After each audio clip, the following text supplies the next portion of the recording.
사무엘이 나이가 들어서 그의 아들들이 이스라엘의 사사가 되었습니다. 참 안타까운 것은 이 사무엘의 이 아들들은요, 아버지 사무엘처럼 하나님을 온전히 섬기지 못했습니다. 3절 보겠습니다. 그의 아들들이, 사무엘의 아들들이죠. 사무엘의 아들들이 자기 아버지의 행위를 따르지 아니하고 이익을 따라 뇌물을 받고 판결을 굽게 하니라. 이 사무엘의 아들들이 재판을 하는데 뇌물을 받고 잘못된 판결을 하는 거죠. 사무엘이 어떻게 자녀들을 양육했는지 그거는 통계에 나와 있지 않기 때문에 잘 모릅니다. 그러나 분명한 사실은 사무엘은 자녀들에게 신앙의 유산을 이어주지는 못했습니다. 참 이 부분이 안타깝고 마음이 아픈데요. 목회자들 중에 또 선교사님들 중에 자녀들이 훌륭한 분들도 있습니다. 그러나 또 그 의외로 자녀들이 신앙의 길을 갖지 않는 그러한 모습들도 갖고 있죠. 그래서 이제 우스갯소리로 목회자 자녀들은 극단적이다. 하나님을 잘 섬기든지 아니면 아예 안 섬기든지 이렇게 얘기를 하는데, 목회와 선교, 목회자로 선교사로서 열심히 어떠한 주의 일을 감당했는데 그것에 비해서 이제 가정은 소홀히 한 거죠. 교회에 충성하고 또 선교지에서 막 선교하는데 자녀들은 이제 소외가 되는 거죠. 목사님이지만 선교사님이지만 또 아버지잖아요. 아버지로서의 또 역할이 있는데 그걸 잘 못하다 보니까 거기서 오는 또 갈등이 생겨서 이 자녀들이 또 신앙의 길에서 떠나는 모습들도 보게 됩니다. 정확히 모르겠지만 추측하건대 아마도 사무엘도 비슷하지 않았을까. 사무엘이 얼마나 열심히 이스라엘을 섬겼습니까? 그냥 지방에 가만히 있지 않고 막 다 이스라엘 전역을 다니면서 말씀을 가르치고 재판하고 바른 길로 하고자, 백성들을 올바른 길로 가고자 열심히 노력했는데 그것에 비해서 가정은 소홀히 하지 않았나, 자녀들의 신앙을 좀 더 굳건하게 하지는 못하지 않았나라는 추측을 하게 됩니다. 어쨌든 물론 열심히 해도 안 될 수 있겠지만 그래도 결과적으로는 이 사무엘의 아들들은 하나님을 온전히 섬기지 못했습니다. 그래서 이스라엘 장로들이 이제 사무엘에게 와서 요청하는 거죠. 당신의 아들들이 더 이상 이 사사로서의 사명 감당할 수 없겠다. 이렇게 바르게 하지 못하는데 어떻게 하느냐 하면서 이러한 제안을 하죠. 5절입니다. 그에게 이르되 보소서, 당신은 늙고 당신의 아들들은 당신의 행위를 따르지 아니하니 모든 나라와 같이, 여기서 중요한 얘기 나오죠. 모든 나라와 같이 우리에게 왕을 세워 우리를 다스리게 하소서 한지라.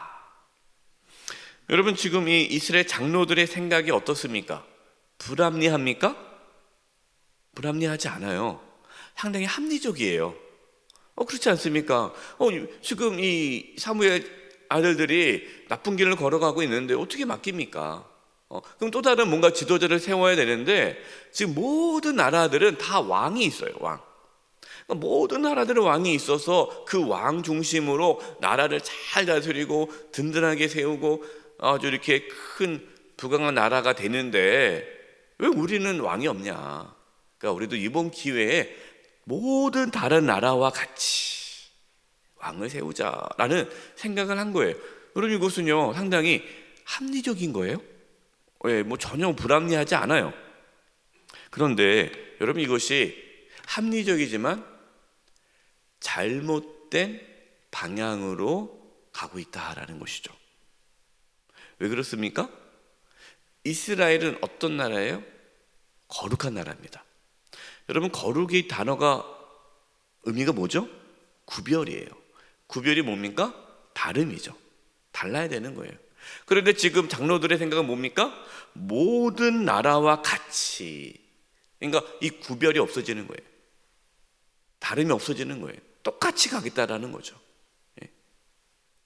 합리적이지만, 여러분 이것은 신앙적으로 봤을 때는 합리적이지만, 세상의 눈으로 봐서 합리적이지만 신앙의 눈으로 봤을 때는 거룩함이, 구별됨이 사라지는 거예요.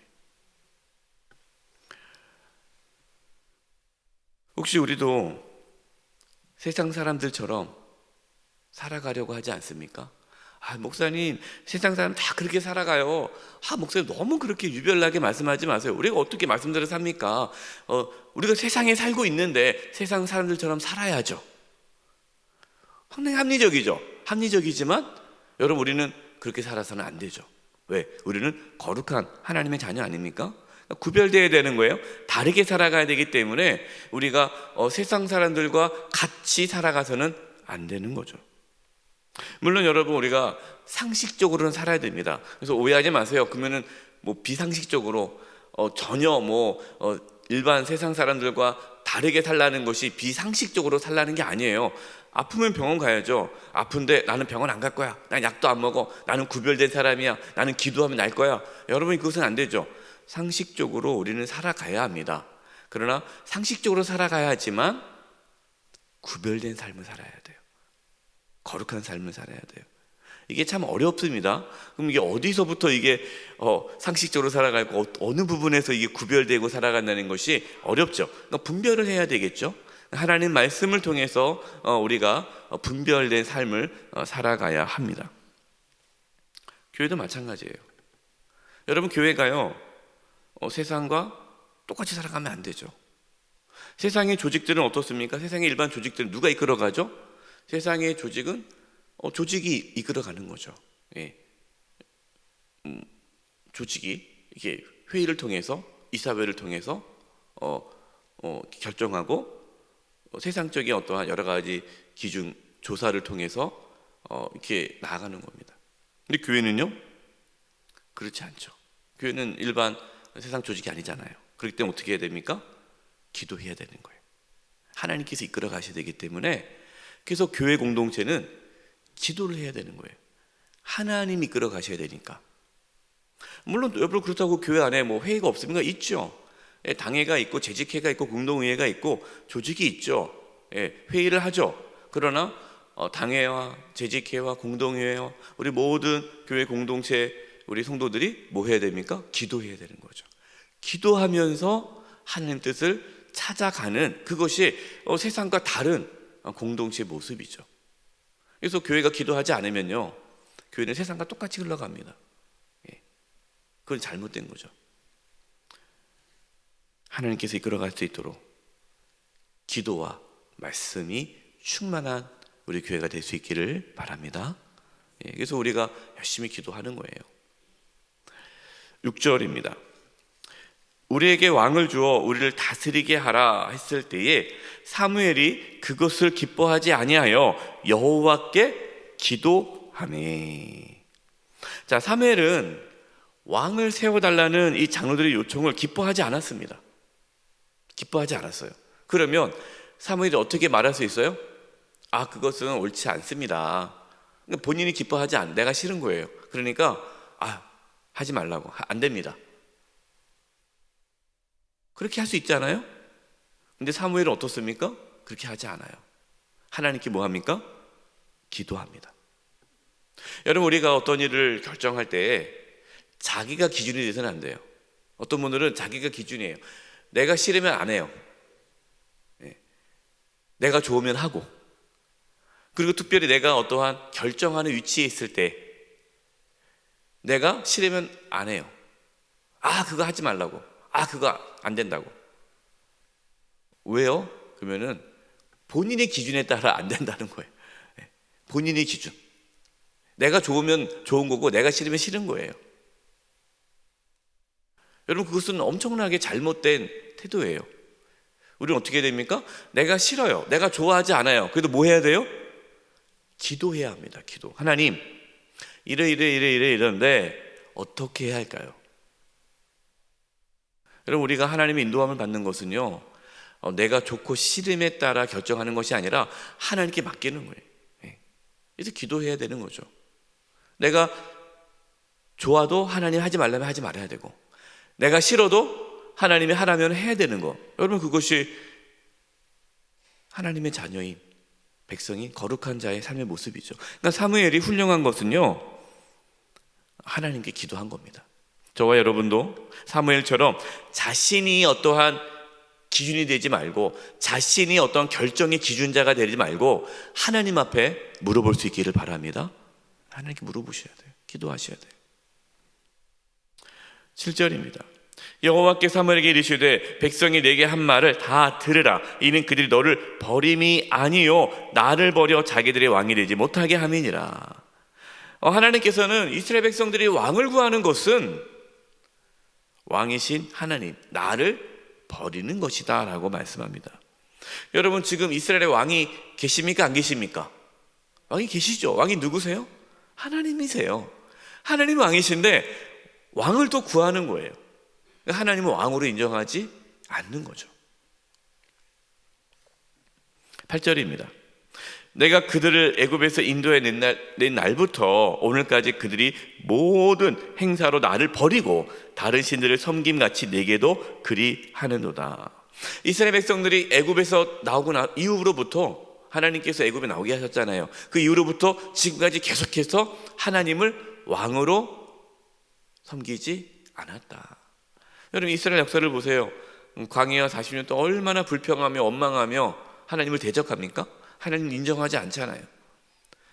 그리고 분명히 가나안 땅에 이제 들어가면 우상을 섬기지 말라고, 그들의 풍습을 따르지 말라고 했는데 그들은 가나안 땅에 들어가서 그 가나안 풍습을 따라 바알 신을 섬겼어요.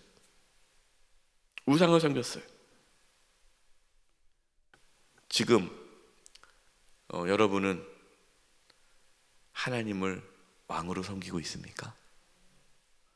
아니면 하나님이 아닌 다른 것을 왕으로 섬깁니까? 그래서 저는 왕으로 안 섬기는데요.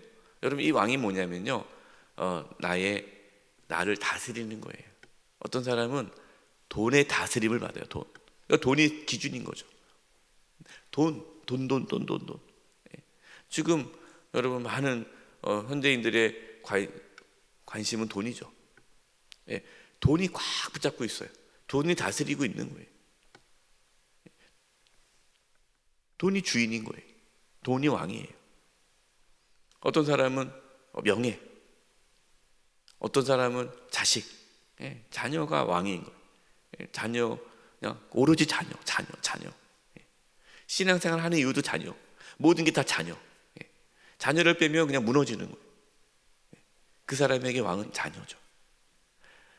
만약에 우리가 하나님이 아닌 다른 것을 의지하고 붙잡고 그거 아니면 나는 못 살아, 그냥 그것만 절대적이고 그것이 내 삶의 중심이 된다면 여러분, 그것이 왕이에요. 하나님만이 우리의 왕이 되시길 바랍니다. 9절입니다. 그러므로 그들의 말을 듣되 너는 그들에게 엄히 경고하고 그들을 다스릴 왕의 제도를 가르치라. 하나님께서는 가르치라. 이 왕을 세우며 너희들이 얼마나 힘들지를 자세히 알려줘라. 아들들은 이제 군인이 될 것이고 끌려가서 왕의 밭을 할 것이 가꿀 것이고, 딸들은 또 끌려가가지고 왕의 음식을 만들 것이고, 그리고 지금 이 이스라엘 땅의 가장 좋은 곳은 왕이 다 차지할 것이고, 너희들은 종이 될 것이고, 막 이렇게 얘기합니다. 그리고 하나님께서 나중에 너희들이 왕을 세웠더니 힘드네요, 왕 없어주세요 라고 얘기할 때 하나님께서 내가 그때는 너희 기도를 들어주지 않겠다. 그냥 잘 생각해라. 한번 왕 세우면 계속 왕이 가는데 또 그때 가서 물려달라고 말할 수 없다. 그러니까 분명히 잘 생각하고, 그래도 왕을 달라고 하면 내가 왕을 줄 텐데 잘 생각해봐라. 결코 왕이 너희들을 행복하게 하는 것이 아니다 라는 것을 충분히 설명해라 라는 거예요. 그랬더니 사무엘이 충분히 설명을 했어요. 그러니까 뭐라고 합니까? 19절 20절. 백성이 사무엘의 말 듣기를 거절하여 이르되 아니로소이다. 우리도 왕이 있어야 하리니.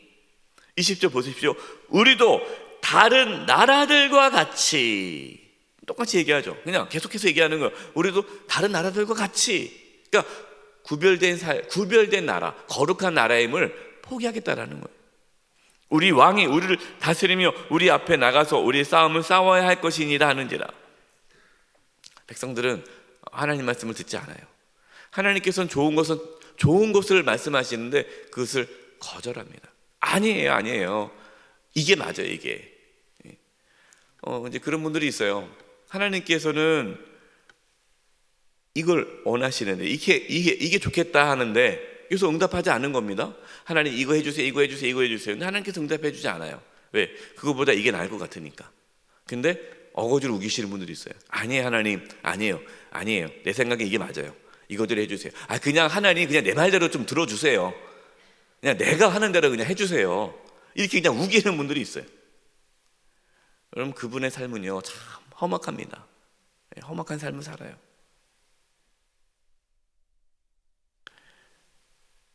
(22절입니다) 여호와께 사무엘에게 이르시되 그들의 말을 들어 왕을 세우라 하시니 사무엘이 이스라엘 사람들에게 이르되 너희는 각기 성읍으로 돌아가라 하니라. 하나님께서 뭐라고 그러세요? 그래, 그들의 말을 들어 주어라. 왕을 세우라. 여러분, 하나님은요 우리가 떼쓰면 다 들어주십니다. 근데 어쩔 수 없이 들어주시는 거예요. 우리 애들이 막 뗐을 때 막 사탕 달라고. 근데 아까 먹었는데 왜 또 먹냐? 안 된다고. 이빨 썩는다고. 그래서 막 우기면 주잖아요. 이빨 썩으면 어떻게 돼요? 또 엉엉 울면서 또 찌꺼 가잖아요. 그러니까 엄마 아빠 말 들으랬잖아. 굳이 안 듣고. 우리 아이가요 이제 어렸을 때 애들은 우기지 않습니까? 어린 아이들은 막 고집 피잖아요. 그러면 냅둡니다. 이렇게 하면 다친다, 조심해라, 다친다. 근데 조심하지 않아요. 다쳐요. 그래 와서 얘기해요. 아빠 말 이제 들을게요. 아빠 말 안 들으니까 다치네요. 그러니까 이게 깨달아야 되는 거죠. 그래, 그러면은 그래, 아빠가 뭐 너를 위해서 하는 거지 뭐 너 못하게 하는 이유가 뭐가 있겠니? 다 너를 위해서 하는 거야. 그럼 네 하면서 애는 배우는 거잖아요. 엄마 아빠가 하지 말라는 것은 나를 위한 거구나. 근데 어떤 애들은 다쳐도 또 하고 또 하면 얼마나 그 삶이 힘들겠어요. 우리 삶도 마찬가지입니다. 우리가 기도할 때에 물론 우리의 소원을 기도해야죠. 그러나 내가 원하는 것을 주장하기보다 하나님의 뜻을 구하시기 바랍니다. 하나님, 내가 어떻게 할까요? 하나님, 이러한 상황 속에서 내가 어떻게 하면 좋겠습니까? 하나님의 뜻대로 되게 하여 주시옵소서. 여러분, 그것이 거룩한 하나님의 자녀의 신앙의 태도입니다. 저와 여러분 늘 하나님을 왕으로 모시면서 하나님의 다스림을 받아 풍성한 삶을 살아갈 수 있기를 간절히 축원드립니다. 합심해서 기도하겠습니다. 합심해 기도할 제목, 하나님이 우리의 왕이십니다. 하나님, 우리의 가정의 왕이십니다. 하나님께서 우리 교회의 왕이십니다. 이 나라의 왕이십니다. 하나님, 나를 다스려 주시고 우리 자녀를 다스려 주시고 우리 교회를 다스려 주시고 대한민국을 다스려 주셔서 하나님의 인도함을 받아 풍성한 삶을 살게 주시옵소서. 우리 합심해서 기도드리겠습니다. 하나님 아버지, 기도합니다. 하나님만이 왕이십니다. 하나님만이 왕이십니다. 하나님, 나를 다스려 주시옵소서. 하나님, 우리 자녀들을 다스려 주시옵소서. 우리의 가정을 다스려 주시옵소서. 우리 교회를 다스려 주시고 대한민국을 다스려 주시옵소서. 하나님을 왕으로 모시며 살아가기를 원합니다. 하나님의 이끄심을 받기를 원합니다. 주여, 그래서 저희들이 정말 하나님 안에서 풍성한 삶을 살아갈 수 있도록 우리 성도님 한 영혼 한 영혼, 한 가정 한 가정 붙잡아 주시옵소서. 하나님을 왕으로 모시며 살아가기를 원합니다. 저희를 다스려 주시고 저희의 가정을 다스려 주시고 저희의 자녀를 다스려 주시고 저희 교회와 이 대한민국을 다스려 주시옵소서. 예수님의 이름으로 기도드립니다. 아멘.